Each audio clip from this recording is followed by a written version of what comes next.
जय हिंद साथियों। तो 2026-27 का बजट आ चुका है और ये एग्जाम का फेवरेट टॉपिक रहने वाला है, क्योंकि पूरे साल किसी ना किसी एग्जाम में या फिर यूं कह लीजिए हर एक एग्जाम में इससे सवाल बनेंगे ही बनेंगे।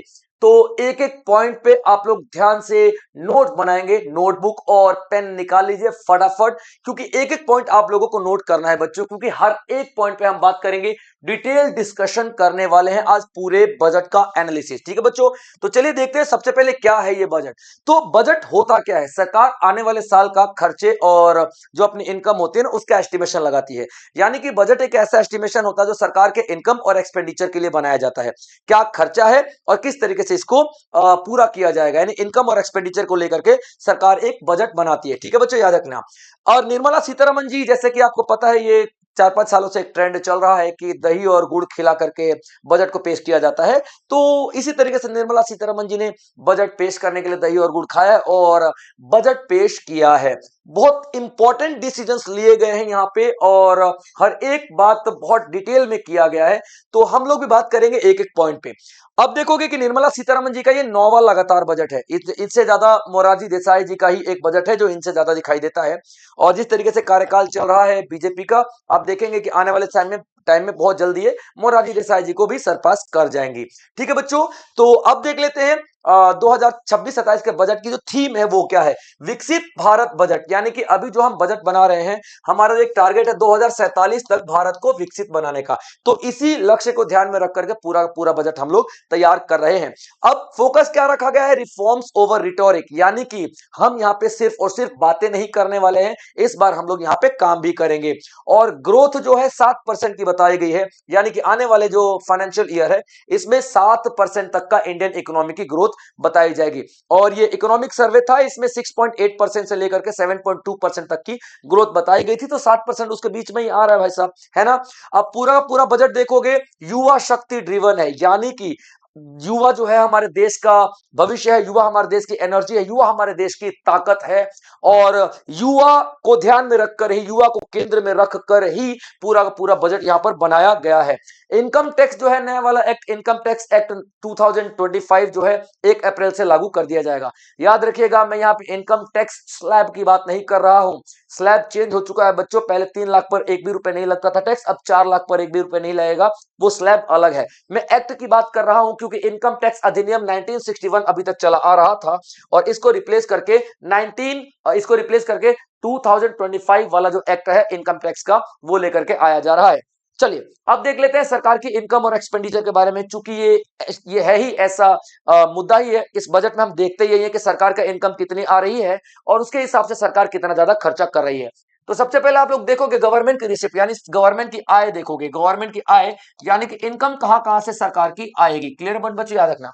तो where the money comes from, सरकार के पास पैसे कहां कहां से आएंगे ये देख लेते हैं। रेवेन्यू रिसिप्ट की बात कर लेते हैं। रेवेन्यू रिसिप्ट का मतलब वो रिसिप्ट होती है, वो पैसा होता है, वो इनकम होती है जिसमें सरकार ने ना ही तो कुछ बेचा है और ना ही किसी से लोन लिया है ना। यानी कि सरकार को जो इनकम आई है वो वापस भी नहीं करना किसी को, और सरकार का कोई घाटा भी नहीं हुआ है। फॉर एग्जाम्पल टैक्स की बात कर लेते हैं, जीएसटी वगैरह टैक्स। जीएसटी आप पे लगाया जाता है ना, तो कौन सा सरकार आपको वापस करती है? नहीं करती है। सरकार की कोई प्रॉपर्टी गई क्या? नहीं गई है भाई साहब, है ना। तो यहाँ पे देखोगे रेवेन्यू रिसिप्ट की बात कर लेते हैं तो 35.3 लाख का रेवेन्यू रिसिप्ट आपको दिखाई देगा, जो कि पिछले साल था 33.4 लाख, यानी कि इस बार ज्यादा इनकम दिखाई गई है सरकार की तरफ से। कैपिटल रिसिप्ट की बात कर लेते हैं। कैपिटल रिसिप्ट यानी कि जो पूंजीगत आय है, कैपिटल रिसिप्ट यानी कि जो बच्चों पूंजीगत आय है, पूंजीगत आय है, ठीक है बच्चों, याद है ना, पूंजीगत आय जो है वो दिखाई दे रही है। और पूंजीगत आय होती क्या है? सरकार ने या तो उधार लिया है या तो अपनी कोई प्रॉपर्टी बेची है। जैसे कि जैसे सरकार ने एयर इंडिया बेचा था अभी, है ना। तो सरकार की प्रॉपर्टी गई, नो डाउट, पैसा तो आया लेकिन प्रॉपर्टी भी तो चली गई ना। इस तरीके की, या फिर सरकार लोन लेगी तो जाहिर सी बात है उसकी देनदारी बनती है। इस तरीके के इनकम को, इस तरीके की रिसिप्ट को हम लोग क्या बोलते हैं? कैपिटल रिसिप्ट, यानी कि पूंजीगत आय बोल देते हैं। Clear point. ये कितनी बताई गई है? 18.1 लाख बताया गया है। उसके बाद गवर्नमेंट के एक्सपेंडिचर देख लेते हैं, गवर्नमेंट खर्चा कहां करेगी। ठीक है, रेवेन्यू एक्सपेंडिचर की बात कर लेते हैं, यानी कि डे टू डे जो खर्चे होते हैं, जैसे कोई स्कीम हो गई, स्कीम दे दिया, स्कॉलरशिप दे दिया, इस तरीके के जो रोजमर्रा के खर्चे होते हैं सरकार को, उसको हम लोग रेवेन्यू एक्सपेंडिचर कहते हैं, जो कि 41.3 लाख करोड़ का बताया गया है। ऑपरेशनल कॉस्ट हो गया भाई, सब्सिडी दे दी, इंटरेस्ट पेमेंट कर दिया, ये सब आपके रेवेन्यू एक्सपेंडिचर में आते हैं। Clear point. यहाँ पे राजस्व व्यय में आते हैं। Effective capital expenditure, capital expenditure की बात करें, खर्चा खर्चा जब भी हम बात करेंगे कैपिटल एक्सपेंडिचर की भाई, तो याद रख लेना, रोड बनाना, ब्रिज बनाना, रेलवे ट्रैक बनाना, बड़े बड़े पार्क बनाना, यानी कि एक ऐसा खर्चा जो एक बार हम लोगों ने कर दिया और कई सालों तक उससे हमको आय आती रहेगी, ठीक है, या फिर कई सालों तक हम उसका इस्तेमाल करते रहते हैं। इस पे देखोगे आप लोग 17.1 लाख करोड़ का यहाँ पे खर्चा किया जाना है सरकार की तरफ से। अभी देख लेते हैं रिफॉर्म्स। रिफॉर्म्स यहाँ पे रिफॉर्म्स में बहुत ही कंसाइज फॉर्म में रिफॉर्म्स किए जा रहे हैं और 350 तरीके के परिवर्तन रिफॉर्म्स किए जाएंगे, ठीक है, 350 तरीके के परिवर्तन यहां पर देखने के लिए हम लोगों को मिलेंगे। जैसा कि आप सभी को पता, 15 अगस्त 2025 में जो नरेंद्र मोदी ने अनाउंसमेंट किए थे, जो हमारे 15 अगस्त की स्पीच में, उन्हीं पे हम लोग काम कर रहे हैं। जैसे कि देखिए, जीएसटी को सिंप्लीफाई किया गया है, आपको पता है। उसके बाद जो 4 तरीके के लेबर लॉ यानी कि जो श्रम कानून आए थे, उनकी बात की गई है। उसके बाद क्वालिटी कंट्रोल ऑर्डर दिए गए थे, यानी कि जो भी हमारे देश में सामान बनाया जा रहा है उसकी क्वालिटी A1 होनी चाहिए, क्वालिटी इंप्रूव वर्जन होना चाहिए। उसके बाद इन सारी चीजों पे ध्यान देते देते टोटल तकरीबन 350 तरीके के रिफॉर्म्स आप लोगों को यहाँ पे दिखाई देने वाले हैं। अब हम लोग यहाँ पे देखेंगे कि जो हमारा बजट है ना, 3 तरीके के कर्तव्यों पे डिसाइड किया गया है, 3 कर्तव्य डिसाइड किए गए हैं, 3 मेन फोकस डिसाइड किए गए हैं, ठीक है बच्चों, याद रख लेना। पहला फोकस है accelerate and sustain economic growth, यानी कि हमारा आर्थिक विकास को सस्टेन करके रखना, सतत आर्थिक विकास पहला, यानी कि लगातार विकास होता रहे। ऐसा नहीं इस साल हमारा विकास दिख गया, अगले साल हम लोग ठप पड़ जाए, नहीं, यानी कि सतत आर्थिक विकास आप लोगों को यहाँ पे देखने के लिए मिलेगा। उसके बाद आप देखोगे fulfil aspirations and building capacity, यानी कि लोगों के जो सपने हैं घर खरीदने का, लोगों को जो सपने हैं अपने बच्चों को अच्छे अच्छे इंस्टीट्यूट्स में पढ़ाने का, उस पर भी हम लोग फोकस करेंगे। उसके बाद आप देखोगे सबका साथ सबका विकास, सबका विश्वास, सबका भरोसा, ये सब कुछ हमारा शुरू से ही चला आ रहा है। तो ये 3 तरीके के आप लोग कर्तव्य देखोगे और तीनों तरीके कर्तव्यों के बारे में डिटेल में बात कर लेते हैं। पहला कर्तव्य आप देखोगे, जैसा कि मैंने बताया था, सतत विकास, यानी कि लगातार ग्रोथ होती रहनी चाहिए हमारे अर्थव्यवस्था की। तो ग्रोथ और कंपटीशन पे ज्यादातर ध्यान दिया गया है, ग्रोथ और कॉम्पिटिटिवनेस, ठीक है बच्चों। तो इसमें हम 6 एरिया की बात करते हैं, यानी कि कर्तव्य वन में, वन जो पहला कर्तव्य, उसमें 6 मेन क्षेत्र हैं, उन पे बात करेंगे। पहला क्षेत्र दिखाई देगा मैन्युफैक्चरिंग, यानी कि उत्पादन से रिलेटेड, जिसमें हम लोग सात तरीके के सेक्टर्स की बात करेंगे, यानी कि उत्पादन में 7 सेक्टर्स की बात करेंगे, ठीक है। उसके बाद रेजुवेनेटिंग लीगेसी इंडस्ट्रियल सेक्टर में हम बात करेंगे नई नई इंडस्ट्रीज को। रेजुविनेटिंग का मतलब होता है जो पुरानी इंडस्ट्रीज ठप हो चुकी हैं, बंद हो चुकी हैं, उस तरीके की इंडस्ट्रीज को दोबारा से रिवाइव करना, जैसे कि बीएसएनएल को रिवाइव किया गया था, इसी तरीके की और भी इंडस्ट्रीज को रिवाइव किया जाना। चैंपियन एमएसएमईज, यानी कि माइक्रो स्मॉल मीडियम एंटरप्राइजेस, जो लघु उद्योग होते हैं, सूक्ष्म उद्योग होते हैं, मीडियम लेवल के उद्योग होते हैं, उनमें बहुत ज्यादा सरकार फोकस करने वाली है। उसके बाद देखोगे इंफ्रास्ट्रक्चर, रोड, सड़कें, ये सब बिल्डिंग, इन पे खर्चा किया जाएगा। एनर्जी सिक्योरिटी की बात की जाएगी, कोयला, पेट्रोलियम, बिजली, इन सब पे खर्चा किया जाएगा। उसके बाद सिटी इकोनॉमिक रीजन, यानी कि शहरों में इकोनॉमिक रीजन बनाया जाएगा। जैसे कि आपको पता है स्पेशल इकोनॉमिक जोन जो होते हैं, यानी कि एक शहरों में एक ऐसा एरिया बना दिया जाता है जहां पे इंडस्ट्रीज को डेवलप किया जाता है, सारी की सारी फैसिलिटीज दी जाती हैं, उस तरीके के स्पेशल इकोनॉमिक जोन को भी डेवलप किया जाएगा। तो आप देखोगे कि जो 6 तरीके के हमारे पास ऐसे क्षेत्र हैं जहां पे हम लोग काम करने वाले हैं। अब एक एक करके बात कर लेते हैं, ठीक है बच्चों।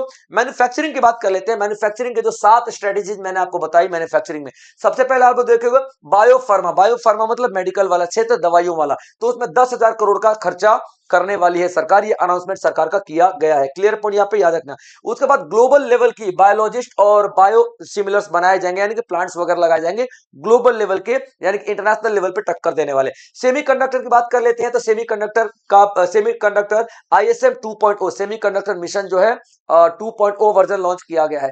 जो हमारा पहला सेमीकंडक्टर जो मिशन था लॉन्च किया गया था 2023 में, जब ताइवान और चाइना के बहुत ज्यादा पंगे चल रहे थे, क्योंकि देखो ताइवान से ही हम लोग सेमीकंडक्टर खरीदते हैं, है ना, लेते हैं, और ताइवान पे न जाने कब चाइना का कब्जा हो जाए। अगर ऐसा हो जाता है तो डेफिनेटली सेमीकंडक्टर का इंपोर्ट हमारे पास थोड़ा महंगा पड़ेगा और मुश्किल पड़ेगा, तो इसलिए हम लोग सेमीकंडक्टर बनाने की बात करेंगे। रेयर अर्थ कॉरिडोर्स की बात कर ले रेयर अर्थ कॉरिडोर्स की बात कर लेते हैं, यानी कि रेयर अर्थ मिनरल्स होते हैं जो कि हमारे इलेक्ट्रॉनिक व्हीकल वाले जो बैटरी होते हैं उसमें लगाते हैं, जो हमारे फोन की बैटरी है उसमें लगाते हैं। तो रेयर अर्थ कॉरिडोर्स की भी हम लोग यहाँ पे बात करेंगे, और कहां पे लगाया जाएगा, उड़ीसा, केरला, आंध्र प्रदेश, तमिलनाडु जैसे राज्यों में लगाया जाएगा। उसके बाद हम लोग इंफ्रास्ट्रक्चर, रोड, सड़कें, बिल्डिंग पर भी बहुत ज्यादा खर्चा करने वाले हैं। 3 केमिकल पार्क बनाए जाएंगे। 3 केमिकल पार्क का मतलब क्या होता है, पूरे देश में एक ऐसा एरिया जहां पे सिर्फ और सिर्फ केमिकल फैक्ट्रीज ही होंगी और कोई फैक्ट्रीज नहीं होंगी। तो 3 केमिकल पार्क की हम यहां पे बात करने वाले हैं। कंटेनर मैन्युफैक्चरिंग की बात करेंगे। कंटेनर का मतलब वो कंटेनर जिसमें सामान रख के शिप पे लोड करके दूसरे दूसरे देशों में लेकर के जाया जाता है। ठीक है बच्चों, तो 10,000 करोड़ का खर्चा करेगी सरकार कंटेनर मैन्युफैक्चरिंग पे, क्योंकि कंटेनर हम लोग अभी चाइना से इंपोर्ट करते हैं, तो ये डिपेंडेंसी को खत्म करना हमारा टारगेट है।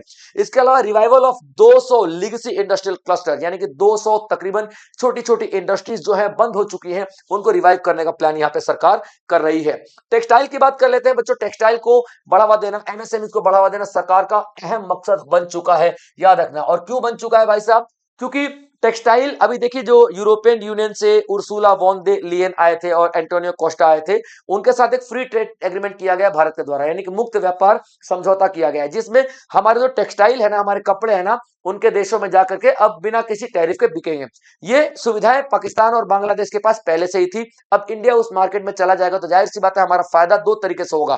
एक तो हमारे कॉम्पिटिटर कमजोर पड़ेंगे क्योंकि हमारा सामान उनको टक्कर देगा, है ना, और दूसरा यहाँ पे आप देखोगे कि इंडियन इकोनॉमी का ग्रोथ होगा। ठीक है बच्चों, तो टेक्सटाइल और एमएसएमई को ग्रोथ के लिए बहुत कुछ किया जा रहा है, जैसे कि महात्मा गांधी ग्राम स्वराज स्वराज योजना खादी और हैंडलूम के लिए चलाई जा रही है। इसमें आप देखोगे कि नेशनल फाइबर स्कीम लॉन्च की जा रही है। टेक्सटाइल एक्सपेंशन, यानी कि कपड़े वाला जो उद्योग है उसको बढ़ावा देने के लिए बहुत सारी स्कीम लॉन्च की जा रही है। उसके बाद टेक्सटाइल एक्सपेंशन एम्प्लॉयमेंट स्कीम की बात की जा रही है, यानी कि टेक्सटाइल सेक्टर में ज्यादा से ज्यादा नौकरियों को बढ़ावा दिया जाए, ये दिया जा रहा है। यहाँ पे नेशनल हैंडलूम हैंडीक्राफ्ट प्रोग्राम चलाया जा रहा है, जैसे कि आप लोग देखना, ठीक है, अभी एक कारीगरों के लिए योजना चलाई गई थी, ठीक है, विश्वकर्मा योजना, है ना। तो यहाँ पे विश्वकर्मा योजना चलाई गई थी। इस तरीके के बहुत सारे योजनाएं चलाई जाएंगी जो कि हस्तशिल्प कला को बढ़ावा दिया जाएगा। ठीक है, टेक्स्ट इको इनिशिएटिव समर्थ समर्थ 2.0 जो टेक्सटाइल के जो मजदूर होते हैं उनको ट्रेनिंग देने के लिए चलाया जाएगा। ये सारी सारी पॉइंट, और आप देखोगे पब्लिक कैपिटल एक्सपेंडिचर जो है ये कितना 12.2 लाख करोड़ बढ़ चुका है, यानी पब्लिक कैपिटल, पब्लिक को फैसिलिटी देने वाली मशीनें बिल्डिंग वगैरह पे खर्चा किया जाएगा 12.2 लाख करोड़ का। ठीक है, उसके बाद आप देखोगे कि डेडिकेटेड फ्राइट कॉरिडोर, ठीक है, दनकुनी सूरत में एक फ्राइट कॉरिडोर है, उस तर्ज पे बहुत सारे डेडिकेटेड फ्राइट कॉरिडोर्स बनाए जाएंगे। फ्राइट कॉरिडोर्स का मतलब क्या होता है? रेलवे का वो ट्रैक जो कि सिर्फ उन्हीं मालगाड़ियों के लिए खुला रहेगा और उस पर कोई और गाड़ी नहीं जाएगी। इससे क्या होता है ना कि जो, जैसे मान लीजिए कि बॉम्बे से सूरत कोई गाड़ी जानी है, बीच में अगर उसी ट्रैक पर चलेगी जिसपे पैसेंजर ट्रेन चल रही है, तो जाहिर सी बात है रुकावटें आएंगी, क्योंकि पैसेंजर्स को पहले भेजना है भैया, है ना। तो प्रोडक्शन के लिए रॉ मटेरियल टाइम पे नहीं पहुंच पाएगा तो दिक्कत आएगी भाई साहब प्रोडक्शन में। तो स्पेशल कॉरिडोर बनाए जा रहे हैं। 20 न्यू नेशनल वाटरवेज बनाए जा रहे हैं। शिप रिपेयरिंग के लिए भी हम लोग कारखाने बना रहे हैं। कार्बन कैप्चर यूटिलाइजेशन स्टोरेज यानी CCUS, carbon capture utilization storage बनाए जा रहे हैं।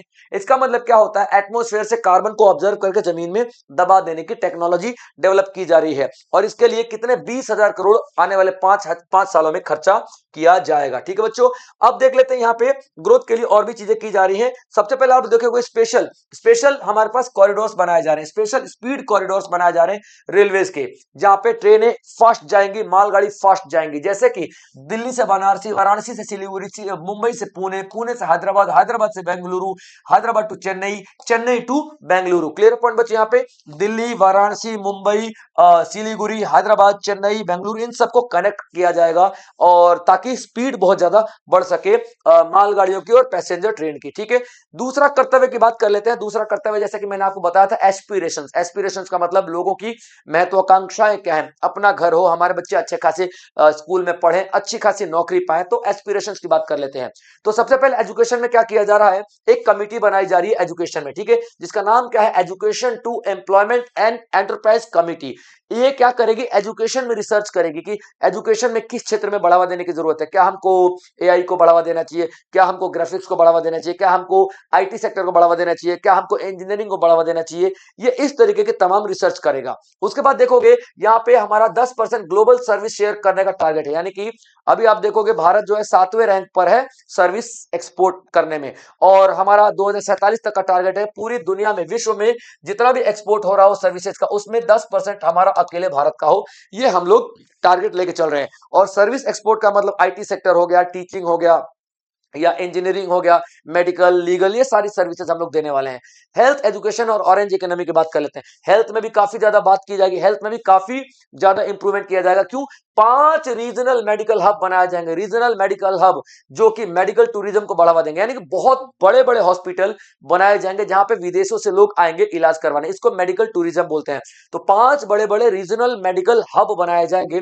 उसके बाद 3 knew all India institute of Ayurveda बनाया जाएगा, ताकि आयुर्वेद के सेक्टर को हम लोग ज्यादा से ज्यादा बढ़ावा दे सके। उसके बाद आप देखोगे कि ये आयुष लैब बनाए जाएंगे, आयुष लेबोरेटरी जो कि हम लोग पहले अनाउंस कर चुके हैं, बनाए जाएंगे, और वो भी वर्ल्ड हेल्थ ऑर्गेनाइजेशन के स्टैंडर्ड को मैच करते हुए बनाए जाएंगे। Clear point. उसके बाद ऑरेंज इकोनॉमी को भी बढ़ावा दिया जाएगा। ऑरेंज इकोनॉमी का मतलब क्या होता है, जैसे कि वीडियो एडिटिंग हो गया, ग्राफिक्स डिजाइनिंग हो गया, और जो कंटेंट क्रिएटर जो आजकल के बच्चे कर रहे हैं, इसको बहुत सारा पैसा है और हमारी इकोनॉमी को बहुत ज्यादा ग्रोथ भी मिल रही है। तो इस तरीके के कोर्सेज लॉन्च किए जा रहे हैं 15,000 स्कूलों में और 500 कॉलेजेस में। क्लियर बच्चों। उसके बाद आप देखोगे टूरिज्म को भी बढ़ावा दिया जा रहा है, स्पोर्ट्स को भी, कल्चर को भी। ठीक है, याद रखिएगा। तो आप देखोगे नेशनल इंस्टीट्यूट ऑफ हॉस्पिटैलिटी, यानी कि जो होटल वगैरह का जो सर्विसेज होते हैं उसको हम लोग हॉस्पिटैलिटी के नाम से जानते हैं। तो यहाँ पे उनको बढ़ावा दिया जाएगा और 10,000 टूरिस्ट गाइड को ट्रेन किया जाएगा, ताकि वो हमारे देश की विरासत को आने वाले टूरिस्ट को बता सके। तभी तो टूरिस्ट का यहाँ पे इंजॉयमेंट होगा, तभी तो टूरिस्ट का यहाँ पे दिल लगेगा भाई साहब, सारी सारी चीजें देखेंगे तभी तो। ठीक है, तो 10,000 टूरिस्ट गाइड किए जाएंगे यहाँ पे। उसके बाद आप देखोगे national destination digital knowledge grid बनाया जाएगा, यानी कि एक ऐसा ऑनलाइन ग्रिड बनाया जाएगा जहां पे पूरे देश का जो टूरिस्ट डेस्टिनेशन है वो मेंशन होंगे, यानी कि जो ब्रिटेन से आने वाला बंदा पहले ही देख लेगा कि उसको कहां कहां घूमना है, तो उसका समय बचेगा भाई साहब, समय बचेगा और ज्यादा इंटरेस्टेड होगा वो घूमने में, क्योंकि उसको पहले से सब कुछ पता होगा। 15 आर्कियोलॉजिकल साइट्स जो कि ऐतिहासिक रूप से इंपॉर्टेंट है, उनको डेवलप किए जाएंगे ताकि टूरिस्ट वहां पर भी घूमे, जैसे कि लोथल, धौलावीरा, सारनाथ हो गया, इस तरीके से। खेलो इंडिया मिशन को भी इंप्रूवमेंट दिया जाएगा ताकि खेल को बढ़ावा दिया जा सके। उसके बाद बुद्धिस्ट सर्किट डेवलपमेंट किया जाएंगे। बुद्धिस्ट जो रिलीजन है तो भारत का है ना भाई साहब, तो बुद्धिज्म को बढ़ावा देने के लिए नॉर्थ ईस्टर्न स्टेट्स में सर्किट बनाए जाएंगे, लोकल लोकल ऑफिसेज बनाए जाएंगे। उसके बाद पूर्वोदय जो ईस्ट कोस्ट इंडस्ट्रियल कॉरिडोर, जो पूर्वोदय नाम का एक स्कीम चला जाएगा जो कि इंडस्ट्रियल कॉरिडोर बनाएगा, और कहां पे, ईस्टर्न साइड में, जैसे देख लो कि आपका उड़ीसा हो गया, वेस्ट बंगाल हो गया, अरुणाचल प्रदेश हो गया, इन सारे राज्यों को कनेक्ट करने के लिए कॉरिडोर बनाए जाएंगे। ठीक है बच्चों, चलिए अब तीसरा कर्तव्य देख लेते हैं। तीसरा कर्तव्य हमारे एग्रीकल्चर वगैरह से ज्यादा रिलेटेड है। तो आप देखोगे फिशरीज और एनिमल हस्बेंड्री, यहाँ पे मछली पालन के लिए क्या किया जाएगा, 500 रिजर्वायर और अमृत सरोवर बनाए जाएंगे, यानी कि बड़े बड़े तालाब बनाए जाएंगे 500। उसके बाद आप देखोगे कि इसमें ज्यादातर वुमेन स्टार्टअप्स को बढ़ावा दिया जाएगा। मैंने लास्ट जो इकोनॉमिक सर्वे पढ़ाया था उसमें बताया था कि भाई साहब इकोनॉमिक सर्वे अगर आप लोगों ने नहीं देखा होगा तो जाके देख लीजिएगा बच्चों। ठीक है, कि 54% जो स्टार्टअप्स है महिलाओं के द्वारा किया गया है, तो महिलाओं को यहाँ पे बढ़ावा देने के लिए बहुत सारी ऐसी स्कीम्स लेकर के आई जा रही हैं। उसके बाद एग्रीकल्चर को हम सिर्फ दाल, आटा, चावल तक नहीं सीमित रखेंगे, हाई वैल्यू वाली एग्रीकल्चर की बात करेंगे, कोकोनट, कोकोआ, सैंडलवुड, नट्स, इन सब की बात करेंगे। उसके बाद भारत विस्तार की हम बात करेंगे। भारत विस्तार का मतलब क्या होता है कि भारत को बहुत ज्यादा विस्तार करना है, भारत के एग्रीकल्चर का विस्तार करना है, जिसमें कि हम खेती बाड़ी में एआई का इस्तेमाल करेंगे, जैसे कि आर्टिफिशियल इंटेलिजेंस, एआई के हेल्प से पता चल जाएगा कि मौसम कब खराब होने वाला है, एआई के हेल्प से पता चल जाएगा मिट्टी की गुणवत्ता कैसी है, एआई के हेल्प से पता चल जाएगा कि अभी मॉइस्चर कितना है, टेम्परेचर कितना है, तो किसान को बहुत ज्यादा हेल्प मिलेगी। शी मार्ट्स की बात कर लेते हैं। शी मार्ट्स ऐसे ऐसे मॉल बनाए जाएंगे जहां पे महिलाएं जो सेल्फ हेल्प ग्रुप, यानी कि जो स्वयं सहायता समूह की महिलाएं हैं, गांव में पापड़, अचार, ये सब छोटे छोटे उद्योग करती हैं, उनको मिडिल मैन के जरिए अपना सामान बेचना रहता है ना, बेचना पड़ता है, मजबूरी है उनकी भाई, क्या करें। तो यहाँ पे वो डायरेक्ट इस मॉल में जाकर के बेच सकती है, उनको शी मार्ट कहा जाता है। उसके बाद दिव्यांगजन, यानी कि जो आंखों से अपंग है, आंखों से, कान से, हाथ पैर से नहीं काम कर पाते, उनके लिए यहाँ पे कौशल, जो स्किल डेवलपमेंट के लिए बहुत सारे प्रोग्राम लॉन्च किए जा रहे हैं। मेंटल हेल्थ को इंप्रूवमेंट करने के लिए बहुत सारे मेडिकल फैसिलिटीज यहाँ पर लॉन्च की जा रही हैं। हमारे भारत में भाई साहब मेंटल हेल्थ को कोई बीमारी मानता ही नहीं है। ठीक है, तो भाई मानने की जरूरत है, मेंटल हेल्थ बहुत बड़ी बीमारी है, अगर बंदा बंदा ही पागल हो गया तो कैसे काम करेगा। उसके बाद आप देखोगे बजट एस्टिमेशन का पूरा एक ब्यौरा हम लोग यहाँ पे देख लेते हैं। ठीक है, फिस्कल डेफिसिट का मतलब क्या होता है, घाटा। ठीक है बच्चों, घाटा का मतलब क्या होता है, 100 रुपए आपकी इनकम और आप 120 रुपए खर्चा कर रहे हो, तो 20 रुपए घाटा। ठीक है, तो सरकार का जो आने वाले समय में इनकम और एक्सपेंडिचर है, यानी कि आय और व्यय का जो गैप है, उसमें आप देखोगे कि सरकार का घाटा हो रहा है, क्योंकि खर्चा ज्यादा है, इनकम कम है। तो यहाँ पे आप देखोगे 4.3% का आपको डेफिसिट दिखाई देगा। रेवेन्यू डेफिसिट की बात कर लेते हैं। रेवेन्यू मतलब जो रोज डे टू डे जो खर्चे किए जाते हैं, जैसे कि मैंने आपको पीछे बताया था, उस क्षेत्र में ज्यादा खर्चा हो रहा है, कितना 1.5%। उन सारे खर्चों को कवर करने के लिए सरकार ने कुछ ऐसे रिजर्व रखे हैं, उनको जैसे मान लीजिए 2,000 रुपए खर्चा बढ़ गया है और पीछे मैंने 1,500 रुपए रिजर्व रखे थे, तो माइनस करके 500 रुपए ही हमारा ओवरऑल घाटा हुआ ना, तो वो क्या कहते हैं, इफेक्टिव रेवेन्यू डेफिसिट, तो 0.3%। प्राइमरी डेफिसिट जितना कि हमारा घाटा है, उसमें हम ब्याज जो पे करते हैं विदेशों को, वो हटा दो तो आपका प्राइमरी डेफिसिट हो जाता है। रेवेन्यू रिसिप्ट का मतलब कि जैसे कि मैंने आपको बताया था, रेवेन्यू रिसिप्ट जैसे कि सरकार को कुछ देना भी नहीं है और सरकार के पास इनकम आ रही है ना, जैसे टैक्स हो गया, टैक्स कौन सा सरकार आपको वापस करेगी, सरकार के पास आ रहा है, तो इस तरीके की रिसिप्ट को रेवेन्यू रिसिप्ट बोलते हैं, जो कि 35,33,150 करोड़ का है। कैपिटल रिसिप्ट की बात कर लेते हैं, यानी कि सरकार या तो उधार लिया है या तो सरकार ने कुछ बेचा है, तो 18,14,165 करोड़ की बात कर लेते हैं, ठीक है, याद रख लेना। तो आप देखोगे रेवेन्यू रिसिप्ट और टोटल रिसिप्ट दोनों को प्लस करके क्या आ जाता है, टोटल रिसिप्ट। रेवेन्यू रिसिप्ट और कैपिटल रिसिप्ट, टोटल रिसिप्ट कितना है, यानी कि पैसा कितना हमारे पास, ठीक है, याद रखना कि 53,47,315 करोड़, और टोटल एक्सपेंडिचर भी इतना ही रहेगा। अब सवाल ये आता है कि सर फिर घाटा कहां हुआ। देखो बच्चों, ये जो आपका एक्सपेंडिचर था ना, ये ज्यादा होता है और ये टोटल रिसिप्ट कम होता है, लेकिन आप लोग यहाँ पे क्या देखोगे कि कैपिटल रिसिप्ट में हम लोग लोन को भी ऐड कर लेते हैं, लोन को भी, यानी कि जो रिसिप्ट में लोन भी ऐड है, लोन तो जितना लोन हमारा कम रहेगा उतना हम लोग लोन ले लेते हैं, तो कैपिटल रिसिप्ट और जो हमारा टोटल रिसिप्ट और टोटल एक्सपेंडिचर इसलिए बराबर दिखाई देता है। क्लियर पॉइंट बच्चों। चलिए अब देख लेते हैं किस किस सेक्टर को कितना कितना पैसा दिया गया है। ट्रांसपोर्ट को आप लोग देखोगे, ट्रांसपोर्ट सेक्टर को दिया गया है 5,98,520 करोड़, डिफेंस को दिया गया 5,94,585 करोड़, रूरल डेवलपमेंट को 2,73,108 करोड़। इस तरीके के सारा सेक्टर मैंने आपको मेंशन किया है, आप लोग एक बार स्क्रीनशॉट ले लें, ठीक है बच्चों। चलिए इसके बाद मंत्रालय देख लेते हैं, किस किस मंत्रालय को कितना कितना दिया गया है, ये भी आप लोग स्क्रीनशॉट ले लेंगे, क्योंकि बच्चों एक एक चीज पढ़ाना मतलब 3-4 घंटे चले जाएंगे और इतना आप लोग देखोगे भी नहीं, मुझे पता है।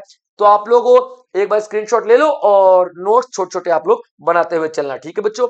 चलिए ये रहे बाकी मंत्रालय भी आप लोगों के सामने। Women and child development 28,183 crore. उसके बाद माइक्रो स्मॉल एमएसएमई की बात कर ले 24,566 करोड़। इस तरीके के तमाम मैंने आप लोगों को दे दिए हैं, पूरा डिटेल आपको। क्लियर पॉइंट बच्चों। चलिए आगे देख लेते हैं फिजिकल कंसोलिडेशन एवं फाइनल, मतलब फाइनल रूप दे देते हैं हम लोग, ठीक है। फाइनल रूप क्या है, तो debt to GDP. Debt to GDP मतलब क्या होता है कि हमारे पास कर्जा कितना है, हमारे पास कर्जा कितना है हमारे जीडीपी का तो कितना है भाई साहब, 55.6%। अरे सर अभी तो आपने बोला था 4.3% डेफिसिट है। तो बच्चों ये जो कर्जा होता है ना, ये इस साल का नहीं है, जो डेफिसिट होता है इसी साल का होता है, और जो कर्जा है 15-20 साल से जो हमारे इकोनॉमी पे कर्जा बढ़ रहा है ना, हम उस कर्जे की बात कर रहे हैं। तो डेट टू जीडीपी यानी टोटल 55% हमारा कर्जा है, 55.6%, ठीक है। हमारा टारगेट है कि आने वाले 5 सालों में यानी कि 2030-31 तक जाते हैं, हम अपने कर्जे को 50% तक लाएं, 5-6% हम लोग टोटल कम कर सकते हैं। ग्रॉस बोरोइंग की बात कर लेते हैं, यानी कि हमने कितना 17.2 लाख का उधार लेना पड़ेगा आने वाले साल में अपने खर्चों को पूरा करने के लिए। 16th फाइनेंस कमीशन यानी कि 16वां जो वित्त आयोग बनाया जा रहा है, वो क्या करेगा, वर्टिकल डिवोल्यूशन रिटेन एक्ट, यानी कि ये क्या बोलेगा, वर्टिकल डिवोल्यूशन का मतलब क्या होता है, केंद्र सरकार राज्यों को कितना पैसा देगी, तो केंद्र सरकार के पास जितना पैसा आएगा उसका 41% राज्यों को मिल जाएगा, और उसके बाद 1.4 लाख 1.4 लाख करोड़ जो है सरकार देगी राज्यों को ग्रांट के तौर पे। ग्रांट वापस नहीं किया जाता, ठीक है, ग्रांट वापस नहीं किया जाता है, ग्रांट मतलब ग्रांट हो जाता है, ठीक है बच्चों। चलिए अब देख लेते हैं कि इसका बजट का प्रोसेस क्या होता है, ठीक है बच्चों।